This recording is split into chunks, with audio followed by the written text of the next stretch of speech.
美军从乌克兰战场吸取的教训，对解放军来说是不是严峻的问题？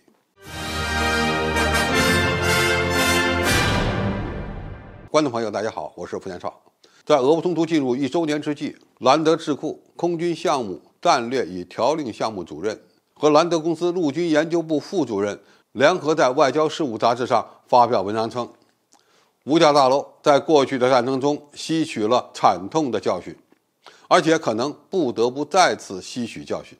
这两位作者认为，一个国家的国防战略是一场代价高昂的赌博。在美军没有直接参与俄乌冲突的情况下，乌克兰使用美国军事装备和战术打仗，是美国能够通过这场战争总结经验教训的宝贵机会。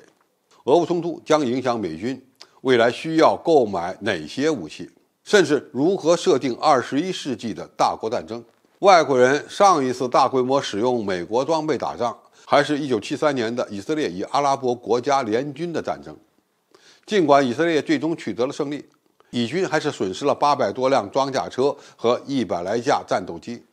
当时美国陆军领导人见证了以军使用美国的装备和战术，如何与埃及和叙利亚军队中的苏联对手相抗衡。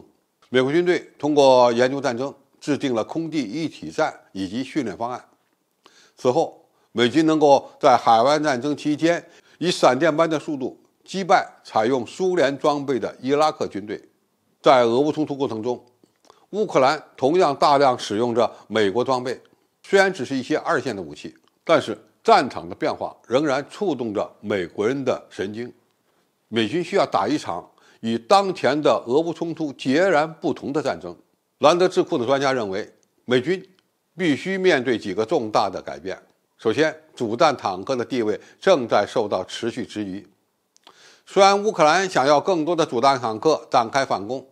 但是俄罗斯的钢铁洪流未能如愿取得战场优势，被乌军在战斗中成功使用反坦克武器和无处不在的无人机系统和火炮所克制。第二，美国陆军装备有大量的武装直升机，而乌军已经在这场战争中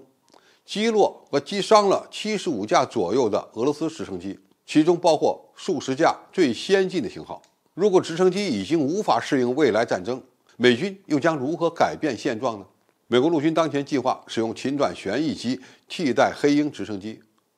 这种转变是否能改变直升机在战场上的脆弱情况呢？第三，虽然俄乌冲突主要是一场陆战，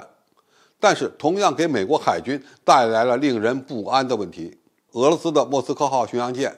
以及其他10几艘较小的舰船被一个没有任何强大海军力量的国家损坏或摧毁，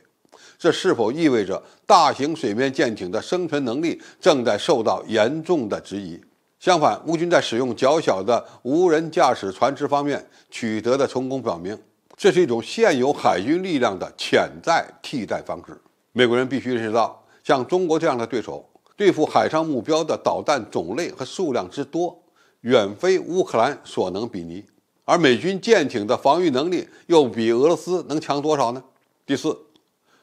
美国过去一直依赖获得绝对制空权打胜仗，但是俄罗斯空天军在乌克兰未能获得完全的制空权，证明了以地制空的成功。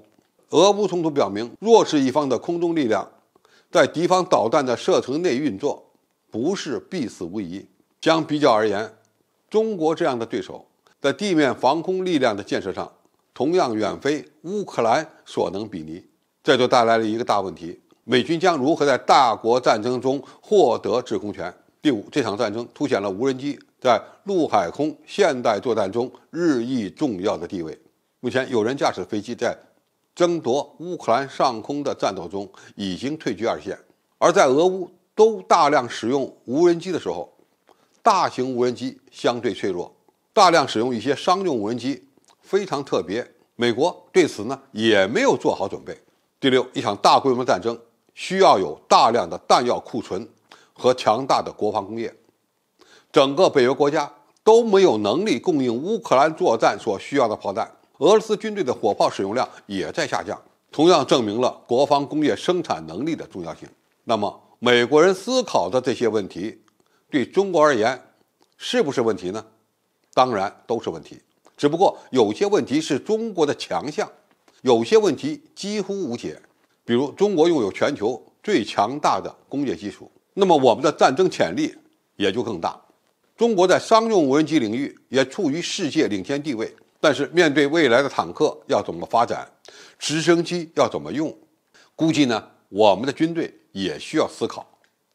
在战争中学习战争，